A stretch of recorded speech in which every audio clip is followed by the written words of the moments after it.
Hey guys, it's Paige. Welcome back to my channel. So the questions that I probably received the most in my Instagram DMs, and if you don't follow me on Instagram, make sure you pause this video and go do that right now because we have a lot of fun over there and you are missing out. But the questions that I probably received the most on there are, how did you move to London? And I want to move to London. Do you have any tips? If this is your first time ever watching a video on my channel, then hello once again. My name is Paige Mariah and I'm an American from Chicago, Illinois, currently living in my favorite city in the whole wide world. But how did I do it? So I've basically broken this down into 10 steps for you guys. The very first step is to make the decision. I have been saying that I wanted to move to London for years. I even started to look into it 2 years prior, but quickly X'd out of that Google search because of fear. But in June 2018, I finally decided that it was time to take that leap. So my advice to you is to just think about it long and hard. Is this what you really want to do? Is London the right city? Will you never forgive yourself if you don't make this happen? If the answer to those are yes, then okay, let's do this. You only live once. Step number 2 is to find a sponsor. Now, as far as I'm concerned, the only way that you can live in the UK as an American is to either be sponsored by a university or a company that hires you. Now, when I say move to London, I mean that you'll be here for a year or longer. There is a visitor's visa, which I believe you can stay up to 6 months and you don't need a sponsor. But we're just gonna focus on living here for a longer period of time. From what I've heard and what I've seen, moving here to study is way easier than moving here to work. Because I've also heard that it's extremely difficult to get hired by a company here as an American. It costs the company money to sponsor you.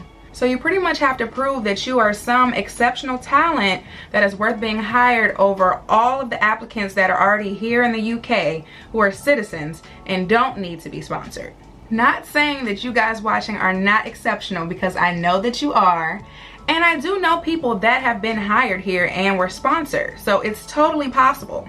I just feel like it's important to share that information with you guys and let you know what you're up against. And I would even assume that studying here first might give you the upper hand on a transition into full-time work, because you could intern for these companies, you could network while you're here, and maybe that would help you get your foot in the door. So with all that being said, I am currently here studying for my master's degree. I found the program that was best for me. I applied, I got accepted, and now my university is my sponsor. The next step is to apply for the visa. Once you have your sponsor secured, you can now apply. I applied for the Tier 4 student visa, which allows me to legally live in the UK right now. I won't go into all the lengthy details about that process because I did an entire video on it, and I will leave the link below in the description box. The next step is to save, save, save, and then save some more. London is not cheap.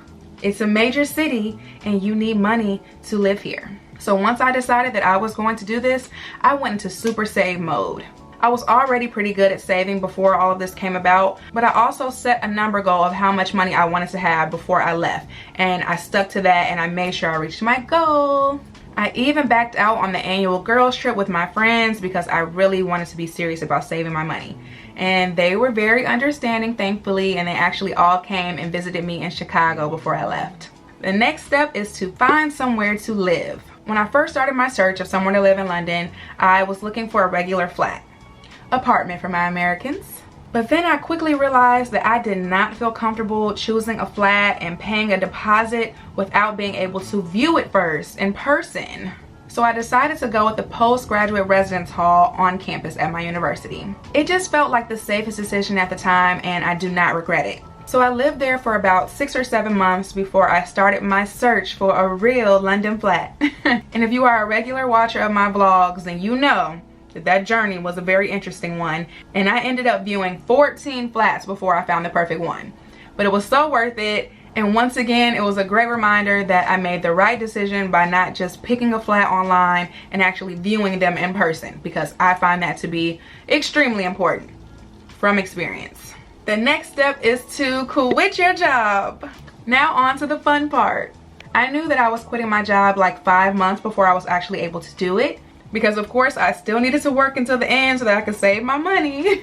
So that was like torture, but I pushed through.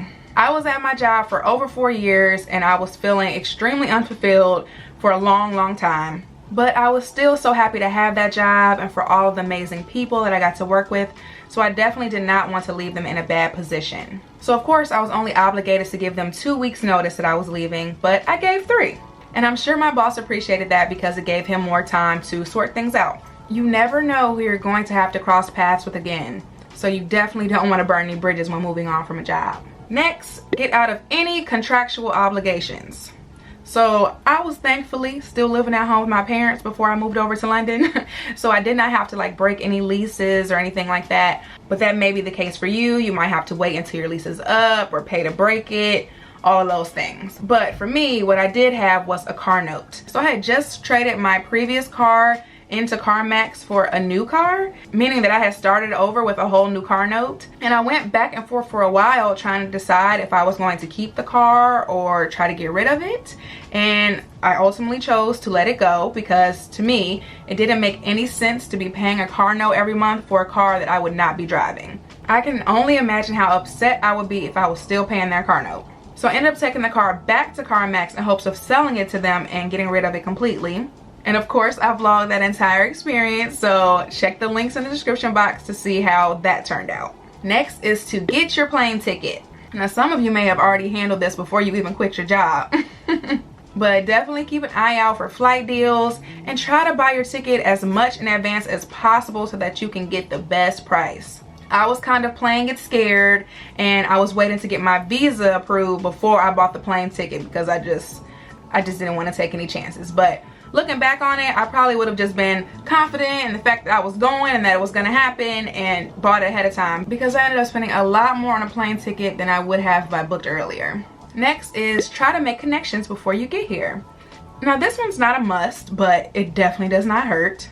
If you know people who are already living in London or you know someone who knows someone who's already living in London, try to get connected. When I made the announcement on social media that I would be moving to London, people were immediately trying to connect me with people that they knew here, which I appreciated so much. And my boyfriend at the time actually had an old classmate from his university that was living in London, and he put us together. And now Hope is one of my closest friends here in London. When you're preparing to move somewhere all by yourself, whether it's a new state, a new country, I think it's so nice to have contacts there.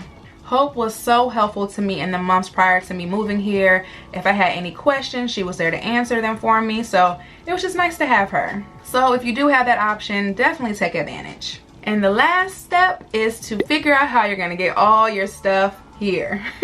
That was a really difficult one for me personally. Obviously, I have a vlog about pretty much everything, but I also vlogged about this situation. Some of you may remember the stress that I went through trying to get my clothes and other things here to London. I brought as much as I could in my suitcases, but you know, there's only so much you can pack in suitcases. So I decided to ship boxes, and I made the terrible mistake of shipping through USPS. Take mine and Bryson Tiller's advice and just don't. I finally decided to go through sendmybag.com, and it was the best decision I ever made. The process was completely seamless. It was great. And definitely check that video out as well so that you can avoid making that same mistake. It's not worth it. And it's not worth the money that's going to be wasted if you do it. And I thought I'd give you guys one bonus one, and that is to love on your family and friends before you go. The UK is a long way away from the US. And it might be a long time before you see them again, unless they're able to visit you and you're able to visit them. But sometimes that's not the case. Someone very special to me passed away since I've been here, and I would give anything to go back and just spend more time with her before I left. So please do not take that quality time for granted. I'm sure the people around you are so happy for you, so just make sure you let them know how much you appreciate their support and how much you love them. And that is it for today's video, guys. I hope that it was helpful. I hope that you enjoyed it. And once again, I am going to be leaving all of the links to the videos that I referenced below in the description box so that you can check those out. And if you have any questions at all, feel free to leave them in the comment section. Thank you guys so much. And of course, don't forget to give me a thumbs up and hit that subscribe button. And I'll see you guys in the next one. Bye!